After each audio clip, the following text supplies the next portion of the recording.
బంగారం ధరలు మధ్యతరగతి ప్రజలకు షాకుల మీద షాకులు ఇస్తూనే ఉన్నాయి కదా.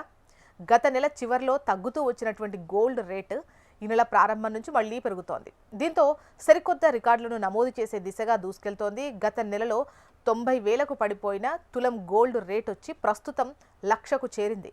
దీంతో బంగారం కొనుగోళ్లపై మధ్యతరగతి ప్రజలు ఆశలు వదులుకున్నట్టే అనిపిస్తోంది.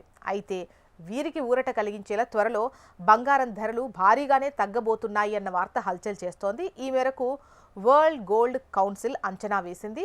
2022 నవంబర్ తర్వాత బంగారం ధర రెట్టింపైన విషయం మనకు తెలిసిందే. అప్పట్లో కనిష్ట ధర ఔన్స్కు $1,429 నుంచి $3,300కు చేరింది. అంటే ఏడాదికి 30% చొప్పున పెరిగింది కదా. ఓవైపు కేంద్ర బ్యాంకు బంగారం కొనుగోళ్లతో పాటు ఈ పెరుగుతున్న భౌగోళిక రాజకీయ ఉద్రిక్తతలు, అమెరికా టారిఫ్ల వల్ల వాణిజ్యానికి అవరోధాలు ఏర్పడతాయి అనే భయంతో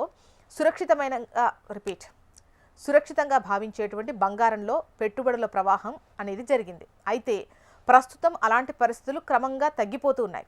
దీంతో మరికొద్ది రోజుల్లో బంగారం ధరలు భారీగా దిగొచ్చు అని చెప్పేసి WGC అంచనా వేసింది. కేంద్ర బ్యాంకుల కొనుగోళ్లు నిదానించడం కావచ్చు, వ్యక్తిగత కొనుగోళ్లు తగ్గడము బంగారం ధరలు దిగొచ్చేందుకు కారణమవుతాయని WGC నివేదిక తెలుపుతోంది. అయితే దీర్ఘకాలంలో పసిడి ధరలు దిగిరావాలంటే మరిన్ని సంస్థాగత మార్పులు రావాల్సినటువంటి అవసరం ఉంది.